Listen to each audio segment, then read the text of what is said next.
नमस्कार साथियों, आज हम लेके आए हैं संविधान में जो हमें और आपको हर परीक्षाओं में चुनौती देता है वो है आर्टिकल यानी अनुच्छेद। कोई भी परीक्षा हम देते हैं, चाहे वो टीजीटी हो या प्रवक्ता हो या रेलवे ग्रुप डी का हो या एसएससी का हो, कोई भी परीक्षा हम देते हैं उसमें सबसे बड़ी चुनौती के रूप में हमें आर्टिकल मिलते हैं। आज हम भारत के जो संविधान में 395 अनुच्छेद हैं उनके विषय में जानें और समझें। आज हम अनुच्छेद 1 से प्रारंभ करते हैं। आइए आज आपको बताते हैं अनुच्छेद 1 में क्या है।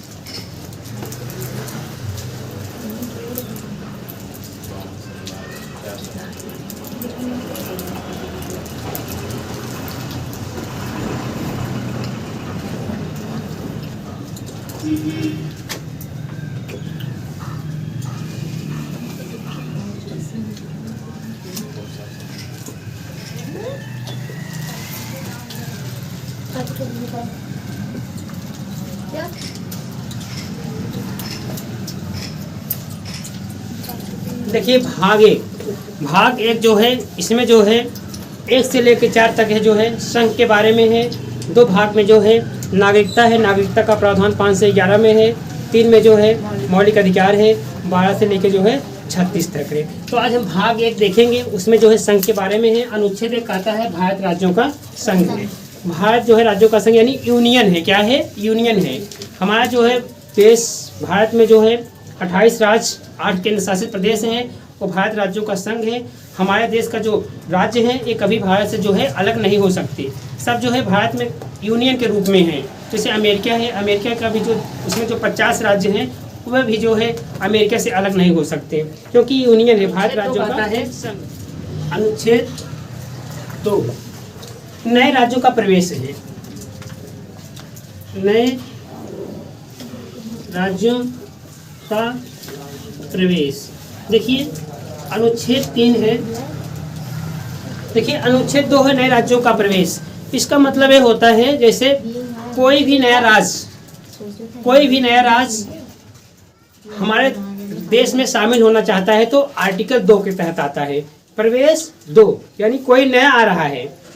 भारत में जो राज्य हैं इसके बाहर से कोई राज्य भारत में मिलना चाहता है तो आर्टिकल 2 के तहत, अनुच्छेद 2 के तहत आता है। और अनुच्छेद 3 2 दोनों एक बार समझ लीजिए।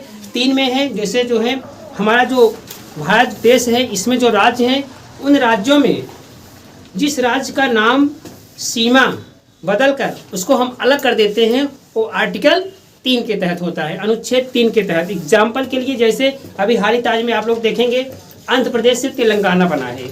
आंध्र प्रदेश एक राज्य था, उससे हटकर कौन बना है? तेलंगाना बना है। ये जो है आर्टिकल 3 के तहत आता है। कहने का मतलब ये है जो है किसी नाम सीमा क्षेत्र का बदल, जैसे हमारा यूपी है, यूपी का हम सीमा काट के अलग कर दें, उसका नाम बदल कर दें तो ये जो है आर्टिकल 3 के तहत जाता है। और जो नया राज्य भारत में प्रवेश करता है वो आर्टिकल 2, इसलिए आप बैठाइए प्रवेश 2। अगर नया राज्य किस अनुच्छेद में आएगा? 2 के तहत। और सीमा नाम उसका सब हटा के अलग करेंगे तो क्या हो जाएगा? आर्टिकल 3। जैसे अभी देखिए 2000 में 3 राज्य बने थे। 1 तारीख को बना था उत्तराखंड, 9 तारीख को छत्तीसगढ़, उसके बाद 15 तारीख को जो है झारखंड बना था, ठीक है, सन 2000 में। ये जो है आर्टिकल 2 के तहत आए। और 3 के तहत जो आए उसके लिए हम आपको बताते हैं। जैसे देखिए गोवा हो गया, पांडिचेरी हो गया, ठीक है, दमनदीप। ये जो देखिए गोवा जो होता है, गोवा जो है आर्टिकल 3 के तहत भारत में आया है, ठीक है। गोवा जो है 2 के तहत आया है। और जो है ये जो झार और खंड हम बताए, तेलंगाना कटा है जो आंध्र प्रदेश से 3 के तहत। दोनों में अंतर समझ में आ गया? 2 जो बाहर से नए राज्य जा रहे हैं, 3 जिसका नाम सीमा बदल दे रहे हैं, ठीक है। आइए इसमें लिख दे रहे हैं अनुच्छेद 3 के तहत नए राज्य, जिसमें राज्यों का नाम सीमा बदल कर नए राज्य का निर्माण, नए राज्य का निर्माण। कुछ नहीं समझना है। प्रवेश दो, जो बाहर से कोई राज्य भारत में आ रहा है 2 के तहत, और जिसका नाम हम बदलकर हम सीमा क्षेत्र बदलकर नए राज्य का निर्माण करते हैं 3 में। आइए 4 देखते हैं। अनुच्छेद 4 कहता है, अनुच्छेद 4 कहता है इसमें जो है 1 और अनुसूची 4 में कोई हम संविधान संशोधन कोई भी परिवर्तन करेंगे तो संविधान संशोधन नहीं माना जाएगा। ठीक है। आइए अनुच्छेद 5 देखते हैं। अनुच्छेद 5 क्या कहता है? अनुच्छेद 5 जो है 4 अनुच्छेद 4 ये कहता है कि जैसे अनुसूची 1 और अनुसूची 4 में कोई हम परिवर्तन करेंगे, ठीक है, तो संविधान संशोधन नहीं माना जाएगा। तो 3 से संबंधित तो अनुच्छेद नहीं है, कोई खास नहीं, लेकिन इतना जानते रहिए अनुसूची 1 में अनुसूची 4 में कोई हम परिवर्तन करेंगे तो संविधान संशोधन नहीं माना जाएगा, और 3 से उसका मतलब नहीं है। अनुच्छेद 4 है। अब इम्पोर्टेंट अनुच्छेद आ रहा है अनुच्छेद 5। ये जो होता है नागरिकता से संबंधित है।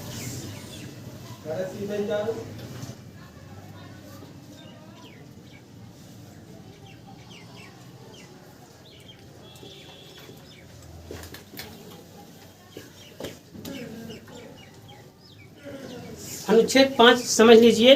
जैसे हमारा कहने का मतलब, जब हमारा देश स्वतंत्र हुआ, स्वतंत्र भारत में निवास करने वाले व्यक्तियों का जो है नागरिकता, ठीक है, स्वतंत्र भारत में निवास करने वाले व्यक्तियों की नागरिकता। पहले हम आपको बता दें नागरिकता क्या है।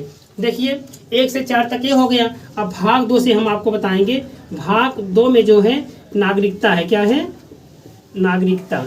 नागरिकता अब देखिए, नागरिकता कितने प्रकार से प्राप्त की जा सकती है और कितने प्रकार से समाप्त की जा सकती है, ठीक है। नागरिकता जो है 5 प्रकार से प्राप्त की जा सकती है और 3 प्रकार से समाप्त की जा सकती है।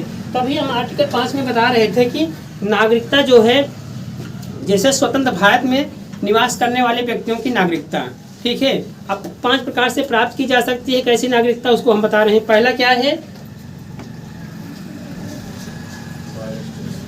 जन्म के आधार पर। जन्म के आधार पर हमें जो है नागरिकता मिल जाएगी। ये नहीं है कि ये कोई इंग्लैंड से आए, उसका जन्म यहाँ हो जाए तो कहते हम भारत का नागरिक हैं, तो नहीं माना जाएगा। जन्म के आधार पर इस प्रकार होता है जिसके माता पिता, दादा दादी या माता मही या पिता मही ऐसे करके हैं, जिसको हम कह लेते हैं नाना नानी कह लीजिए, समझ में आया। दादा दादी, उनका जन्म भारत में हुआ है, उनसे जो संतान बनते हो उनकी नागरिकता माना जाएगा। ठीक नहीं है? नहीं तो कोई यहाँ विदेश में से भारत में आया घूमने के लिए, उसका जन्म यहाँ होगा तो कहते हम भारत का नागरिक हैं, ऐसा नहीं है, ठीक है। जिसके माता पिता, दादा दादी, नाना नानी यानी वही पितामह पितामही, ठीक है, उसका मतलब नाना नानी से संबंधित है, दादा दादी से है, ये लोग भारत में इनका जन्म हुआ है तो भारत के नागरिक माने जाएंगे। एक हो गया जन्म के आधार पर। दूसरा है क्या है? कभी कभी पूछता है नागरिकता कितने प्रकार से प्राप्त की जा सकती है, कौन कौन सी, जिसलिए हम 5 आपको नागरिकता बता दे रहे हैं। वंश परंपरा के आधार पर। वंश परंपरा के आधार पर। वंश परंपरा के आधार पर मतलब होता है, वही बताया ना, जिसका जन्म हुआ है उसके माता पिता जन्म के आधार पे हो गए, वंश परंपरा के आधार पर। उसके बाद एक होता है देशीकरण के आधार पर। देशीकरण का मतलब होता है जैसे जो भारत में 5 साल से रह रहा है, यहाँ के रीत रिवाज, बोल चाल, भाषा के विषय में जानकारी रखता है, वो जो है वहाँ उसको नागरिकता मिल सकती है, ठीक है। इनायक पता ला के रह लाए, उसके बाद बोले फ्रेंच भाषा बोल दे, कुछ और बोल दे, यहाँ समझ में नहीं पाएगा तो नागरिक मतलब नहीं प्राप्त कर सकता। हमारे कहने का मतलब भारत में 5 साल से रह रहा है और उसका जो है यहाँ के बोल चाल, यहाँ के भाषा से मतलब परिचित हो, सिर्फ यहाँ के रीति रिवाज हर चीज़ जानता है तो समझ मिल जाएगी उसको नागरिकता। फिर उसके बाद है चौथा है रजिस्ट्रेशन।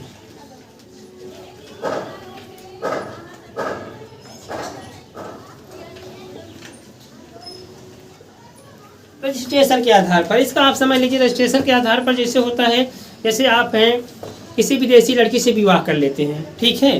अगर किसी विदेशी लड़की से विवाह कर लेते हैं तो समझ लीजिए उसका भला हो गया, उसको जो है नागरिकता मिल जाता है, ठीक है। ये है देशीकरण के हिसाब से और रजिस्ट्रेशन के हिसाब से।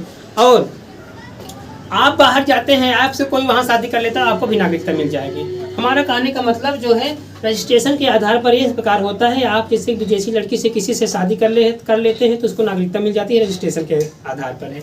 और एक पांचवा नागरिकता प्राप्त करने का जो है अर्जित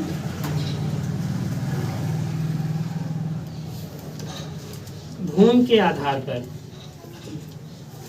अर्जित भूमि के आधार पर जैसे कोई बाहर से नया राज्य हमारे देश में मिलना चाहता है तो उसके जो नागरिक होंगे वो जो है किसके तहत आएंगे, जो पांच की जो नागरिकता प्राप्त करने का साधन है उसके तहत आएंगे। एग्जाम्पल के लिए कोई बता सकता है किस राज्य, कौन सा राज्य हो सकता है, कौन से राज्य के नागरिक हो सकते हैं, बता सकते हैं आप लोग?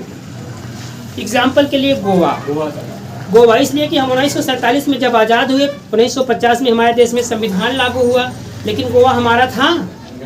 गोवा हमारा नहीं था, गोवा हमारे कब्जे में नहीं था। हमारे देश के ऊपर शासन करने सबसे पहले पुर्तगाली आए, डच आए, अंग्रेज आए, फिर डेनिश आए, फिर ये लोग आए अपना आते रहे, फ्रांसीसी आए। तो कहने का मतलब सबसे पहले पुर्तगाली भारत में व्यापार करने आए, यहाँ रहने लगे। और कब गए? सबसे लास्ट में गए। गोवा हम आज़ाद हो गए 1950 में, संविधान लागू हो गया, लेकिन गोवा हमारे कब्जे में नहीं था, हमारा नहीं था। कब हुआ? 1961 में गोवा हुआ। किसके? सैनिक कार्रवाई करके उनको हटाया गया, तो 1961 में गोवा हमारा हुआ। तो गोवा जो है अर्जित क्षेत्र के हिसाब से आया। अब उसके जितने नागरिक हो गए उनको क्या मिल जाएगी? नागरिकता। समझ में आ रहा है कि नहीं? आने का मतलब जैसे कोई राज्य हम अपने राज्य में मिलाते हैं तो उसके जितने नागरिक हो जाएंगे उनको नागरिकता मिल जाए, कुछ करना नहीं है। गोवा पुर्तगालियों के कब्जे में था, 1961 में हमारे कब्जे में आए, उसके जितने नागरिक हो भारत के नागरिक माने जाएंगे। ठीक हो ना? तो ये हो गया अनुच्छेद 6। अनुच्छेद 6 देख लीजिए। इसमें जो है 19 जुलाई 1948 19 जुलाई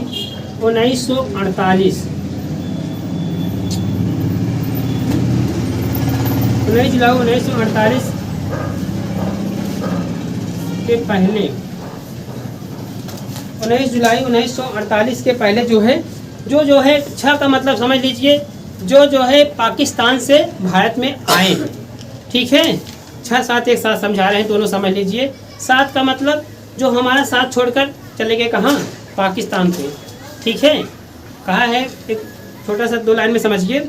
मुसाफिर आने वाले, यहाँ से जाने वाले। 6 का मतलब जो पाकिस्तान से भारत में प्रव्रजन किए हैं, जो पाकिस्तान से भारत में आए, किस अनुच्छेद के तहत हैं? 6 के तहत। और जो 7 छोड़ के चले गए वो 7 के तहत, जो पाकिस्तान से। ठीक है, हाँ 7 के तहत। अनुच्छेद 6 7 दोनों एक साथ समझिए।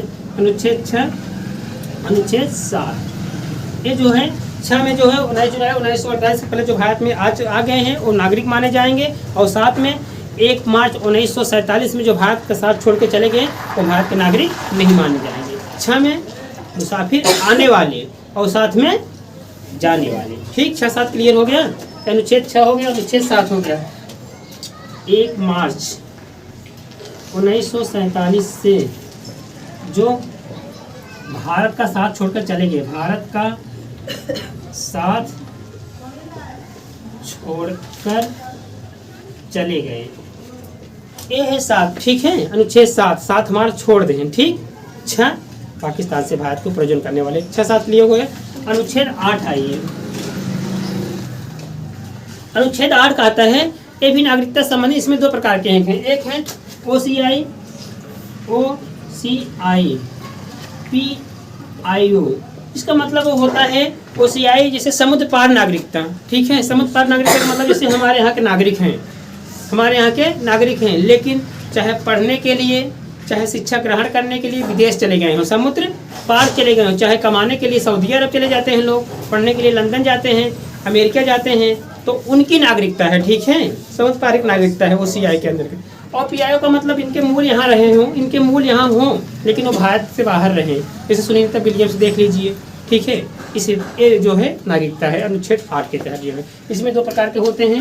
एक OCI होते हैं समुद्र पार नागरिकता, PIO जिसके पूर्वज यहाँ रहे हों, वो जो कि भारत के बाहर कहीं निवास कर रहे हो। ठीक है, अब देखते नहीं आप लोग यहाँ से चले जाते हैं कहाँ? सऊदी कमाने के लिए जाते हैं, पढ़ने के लिए लंदन जाते हैं, तो नागरिक भारत के बन जाए। ठीक, अनुच्छेद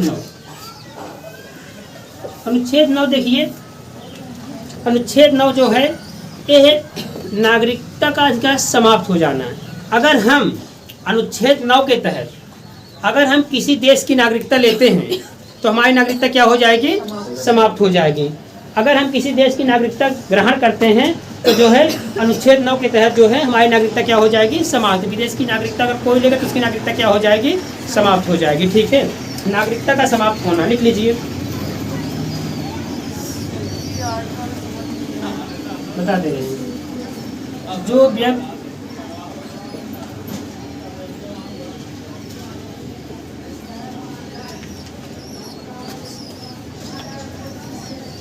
जो कि किसी विदेश की नागरिकता ग्रहण करता है, विदेश जो विदेश की नागरिकता ग्रहण करता है तो भारत की नागरिकता क्या हो जाएगी, भारत की नागरिकता स्वतः समाप्त हो जाएगी।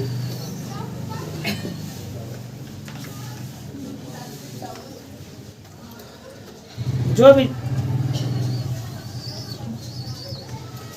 व्यक्ति विदेश की नागरिकता ग्रहण कर लेंगे, भारत की नागरिकता स्वतः क्या हो जाएगी, समाप्त। आर्टिकल कौन कहता है, 9। उसको हम लौट के आ रहे हैं तो बता देंगे। ठीक है, देखिए 1 2 3 4 5 6 7 और 8 9। ठीक है, अब आइए आर्टिकल आपको 10 बताते हैं। 9 समझ में आया ना, कुछ नहीं है।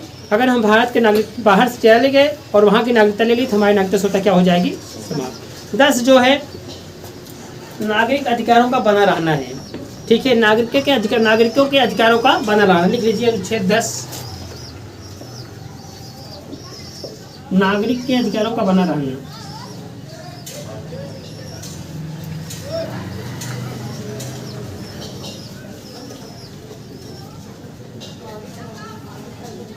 अनुच्छेद 10 कहता है नागरिकता के अधिकार को बना रहना। ठीक है, लिख लीजिए नागरिकता के अधिकार को बना रहना, यह अनुच्छेद 10 कहता है। 10 तक क्लियर हो गया ना। चलिए थोड़ा हम मिटा रहे हैं, यहाँ से दिखाई नहीं देगा, उसके बाद तो बताते हैं अनुच्छेद 11।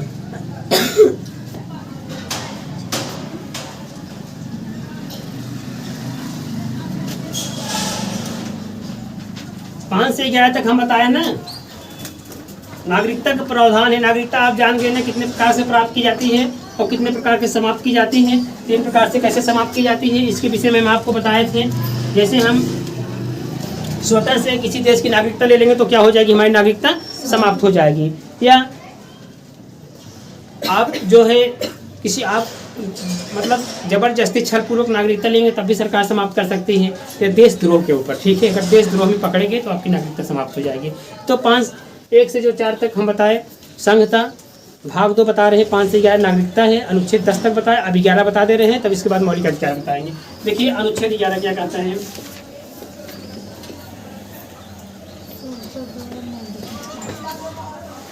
संसद द्वारा नागरिक अधिकारों का बना रहना। लिख लीजिए संसद द्वारा नागरिक अधिकारों का विधि विनियम लिख लीजिएगा। अधिकारों का विधि द्वारा विनियम।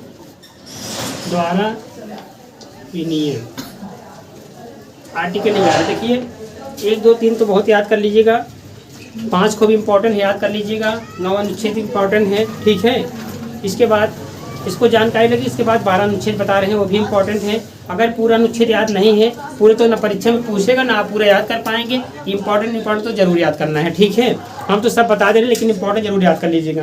देखिए संसद द्वारा नागरिक के अधिकारों को विधि द्वारा विनियम, अनुच्छेद 11 कहता है। समझ में आया।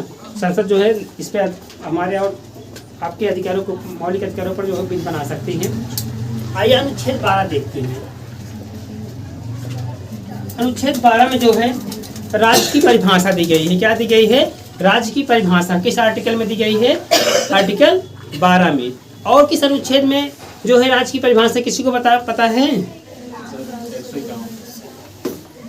अनुच्छेद 12 में लिख लीजिए पहले, राज्य की परिभाषा 12 में है, 36 में है 152। 3 अनुच्छेद ऐसे हैं जिसमें जो है राज्य की परिभाषा दी गई है। 12 में, 36 में, 152 में। राज्य क्या है? राज्य का मतलब ये होता है, आप राज्य, पिछले वीडियो में हम आपको राज्य के विषय में बताएं, और राज्य के हिसाब से जो राज्य के जितने कर्मचारी हैं भी राज्य में आते हैं। जितने तमाम प्रकार के कर्मचारी हैं वो सब राज्य के हैं, उनको हम राज्य कह ले सकते हैं। ठीक है, तो 12 में जो है राज्य की परिभाषा है, आर्टिकल 36 में भी है और 152 में। कहाँ कहाँ है राज्य की परिभाषा? 3 अनुच्छेद। ठीक है, आइए अनुच्छेद 13 बताते हैं। अनुच्छेद 13, अनुच्छेद 13 जो है, अनुच्छेद 13 थोड़ा ही इम्पोर्टेंट है। इसमें जो है देखिए इस प्रकार के अधिकार दिए गए हैं। जैसे अनुच्छेद 13 पहले समझ लीजिए। अनुच्छेद 13 में जैसे जो हमें मूल अधिकार मिले हैं, ठीक है, अनुच्छेद 13 के तहत अगर कोई विधि बनाया जाता है, कोई नियम कानून बनता है, अगर वो आपके मौलिक अधिकारों का हनन करेगा तो विधि क्या हो जाएगी? तुरंत क्या हो जाएगी? स्वतः समाप्त हो जाएगी। कोई ऐसा नियम बनाता है या कोई ऐसा विधि बनती है और आपके मौलिक अधिकारों का वहाँ हनन हो रहा है, ठीक है, तो क्या हो जाएगी? स्वतः समाप्त हो जाएगी। इसमें आप लिखिए 13 एक तरह आच्छादन का सिद्धांत का दीजिए। ठीक है, 13 एक आच्छादन का सिद्धांत, वही तो बता रहे हैं। हमारा कहने का मतलब हमें जो मौलिक अधिकार मिला है, ठीक, और संसद ऐसा कौनो विधि नियम न बनाए आपके मौलिक अधिकारों का जो है उसमें हाँ हनन हो, तो स्वतः क्या हो जाएगा? समाप्त हो जाएगा। अब सोचिए 13 अनुच्छेद कितना इम्पोर्टेंट है। अभी हम आपको बताएंगे आर्टिकल जो है, जब हमारा मौलिक अधिकार का हनन होता है तो हम जो है आर्टिकल 32 के तहत कहाँ जाते हैं? सुप्रीम कोर्ट में जाते हैं। ठीक है, इसीलिए आर्टिकल 32 को डॉक्टर भीमराव अंबेडकर ने संविधान की आत्मा कहा है, क्योंकि उसके तहत हम जाके जो है अपनी जो है अपने जो मौलिक अधिकार का हनन हो रहा है वहाँ न्याय प्राप्त कर सकते हैं आर्टिकल 32 के तहत सुप्रीम कोर्ट में, बट हाई कोर्ट में 226 के तहत। लेकिन जो है आर्टिकल 13 क्या कहता है? अगर कोई ऐसी भी नियम बनाई जाती है तो वह स्वतः क्या हो जाएगी? समाप्त, जो आपके मौलिक अधिकारों से संबंधित। सोचिए, अब यहाँ आप लोग समझे कि नहीं कुछ? इसमें क्या बात है? 13 अनुच्छेद उससे भी इम्पोर्टेंट हमें लग रहा है। किससे? अनुच्छेद 32 से ज़्यादा इम्पोर्टेंट लग रहा है। भाई तो डॉक्टर संविधान बनाए हो तो मानते हैं, लेकिन इसलिए लग रहा है कि ये कहता है अगर ऐसा कोनो विधि बनाया जाए तो तुरंत क्या हो जाए? समाप्त। और हम 32 के तहत सुप्रीम कोर्ट में जा पर जाए पहले तो समाप्त कर देते हैं, है कि नहीं? जाने के बाद पता चलता है कि वो ऐसा है ना, तभी समाप्त करता है। वो तो बात ठीक है, लेकिन विधि ऐसे बनाई तभी क्लियर हो जाए। अगर कोई विधि बनाई जा रही है तो वही स्वतः समाप्त हो जाएगी। आपको पता है अगर आपके मौलिक अधिकार का वहाँ कुछ हो रहा है तो वो विधि स्वतः समाप्त हो जाएगी। और आर्टिकल 32 के तहत हम लोग जाएंगे, 226 के तहत हाई कोर्ट में जाएंगे, उसी पहले समाप्त कर देते रहे। इसे आच्छादन का सिद्धांत समझ लीजिए। ठीक है, ये 13 है।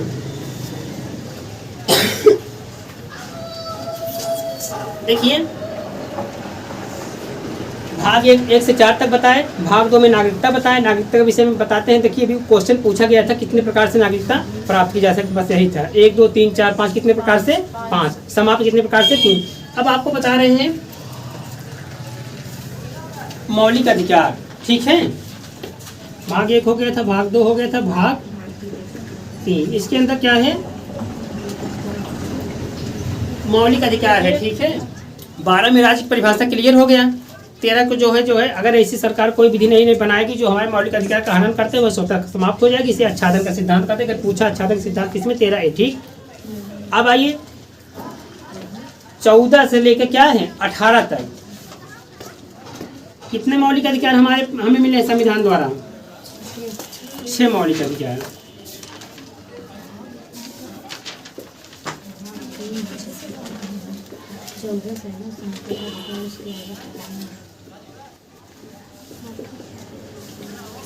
मौलिक अधिकार वर्तमान में कितने हैं? 6 मौलिक अधिकार हैं। मूल संविधान में कितने मौलिक अधिकार थे? 7 मौलिक अधिकार थे। कौन सा मौलिक अधिकार हटा दिया गया है? संपत्ति का अधिकार। कब हटा गया था? 44वां संविधान संशोधन 1978 में संपत्ति को अधिकार को हटाकर 300 का में विधिक अधिकार के रूप में बना दिया गया। ठीक है, 6 मौलिक अधिकार है। पहले देखिए शिक्षा और समानता का अधिकार। ठीक है, पहला है जो है हाँ समता है समानता का अधिकार। ठीक है, समता या समानता का अधिकार। ये हो जो है अनुच्छेद 14 से लेके 18 तक है, ठीक है। समता या समानता का अधिकार 14 से 18 तक। इसके बाद स्वतंत्रता का अधिकार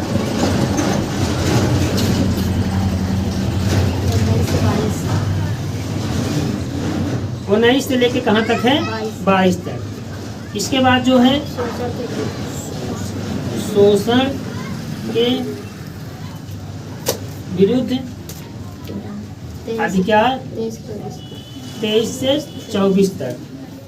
फिर इसके बाद जो है धार्मिक स्वतंत्रता का अधिकार 25 से लेके 28 तक। इसके बाद शिक्षा और सांस्कृतिक संबंधी अधिकार 29 से लेके छठा है हाँ संवैधानिक चारों का। देखिए वर्तमान में हमारे पास संविधान द्वारा 6 मौलिक अधिकार मिला गया है, ठीक है। अगर पूछेगा मूल संविधान में कितने मौलिक अधिकार हैं, कितने मौलिक अधिकार मूल संविधान में थे, है नहीं थे, कितने थे? 7। क्लियर हो गया। संपत्ति का अधिकार 44वां संविधान संशोधन 1978 में हटा दिया गया था। अब 300 का में क्या बन गया है? विधि का अधिकार। आइए हम आपको बताते हैं समता या समानता का अधिकार 14 अनुच्छेद जो है अनुच्छेद 14 में, ठीक है। समता या समानता का अधिकार, समता या समानता का अधिकार हम लोग सबको क्या है? समान, सबको समान अधिकार मिला है, बट कहाँ समान नहीं है। जैसे हम लोग फाटक गिर गया, सब खड़े हो गए, पता लगा कोई सांसद आ गया, कोई डीएम आ गया तो वो तो चला जाएगा। तो यहाँ समानता काम कर रही है नहीं। तो इसमें देखिए समता समानता का अधिकार का मतलब होता है समान व्यक्तियों की समानता।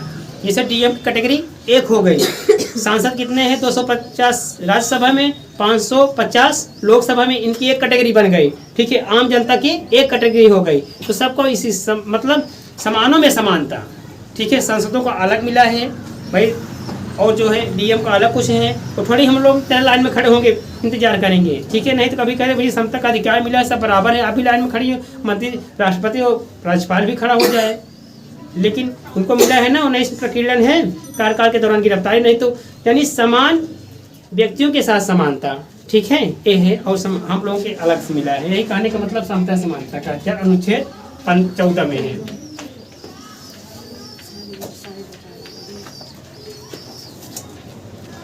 आइए अनुच्छेद 15 देखते हैं। अनुच्छेद 15 जो है धर्म, लिंग, जात, जन्म के स्थान पर किसी में भेदभाव नहीं किया जा सकता। लिख लीजिएगा, धर्म, लिंग, जात, जन्म के स्थान पर भेदभाव नहीं किया जा सकता। हमारा कहने का मतलब ये है किसी को हम ये नहीं कह सकते कि आपका यहाँ जन्म हुआ है, आप इस जाति के हैं या आप इस धर्म के हैं, हिंदू हैं, मुस्लिम हैं, सिख हैं, ईसाई, मतलब भेदभाव नहीं किया जा सकता, ठीक है। धर्म, जात, जन्म स्थान के स्थान पर मतलब भेदभाव नहीं कर सकते, ठीक है। अनुच्छेद 15, ठीक है। अनुच्छेद 16 क्या है? लोक नियोजन के विषय में अवसर की समानता। लिख लीजिए, पहले तक समझा रहे हैं। लोक नियोजन के विषय में अवसर की समानता। कहने का मतलब लोक नियोजन कोई भी वैकेंसी या कुछ निकलता है तो उसमें सब जो है फार्म डाल सकते हैं। सबका समान अधिकार है, किसी को जो इसमें मतलब प्रतिबंधित नहीं किया जा सकते। थोड़ा सा इसमें क्या है जानते हैं, अपवाद में अनुसूचित जाति और जनजातियों से संबंधित है, ठीक है। क्योंकि उस समय जब संविधान बना थी ऐसी आवश्यकता उस समय थी जो है, इसलिए जो है इसको रखा गया। इसके बाद जो कि 14 से लेकर 16 तक हो गया। 17 देख लीजिए, अनुच्छेद 17 अस्पृश्यता का अंत। इसमें मतलब छुआछूत से संबंधित है। क्या है? छुआछूत से। अस्पृश्यता बड़ा इंपॉर्टेंट अनुच्छेद है। मतलब किसी को हम छुआछूत यानी जन्म, मतलब उसको ये नहीं कर सकते कि आप इस जाति के हैं, आप यहाँ नहीं। अस्पृश्यता यानी छुआछूत। क्या कोष्टक में लिख लीजिए, छुआछूत का निवारण। मतलब छुआछूत किसी को नहीं कर सकते। जैसे सार्वजनिक स्थान हो गया, क्या चाहे मंदिर हो गए, चाहे तालाब हो गए, चाहे धार्मिक स्थान मतलब पूजा स्थान, मतलब कहीं होटल हो गया, भोजनालय में किसी को हम नहीं कह सकते कि आप यहाँ ना बैठिए, आप यहाँ ना खाइए, ठीक है। चाहे घाट पे जाइए स्नान करने के लिए, वहाँ किसी को नहीं कह सकते। पूजा पाठ करने किसी को मना नहीं कर सकते। सार्वजनिक भोजनालय में किसी को मना नहीं कर सकते, ठीक है। ये कानूनन अपराध है। अस्पृश्यता यही है अनुच्छेद 17। अनुच्छेद 18 देखिए, उपाधियों का अंत।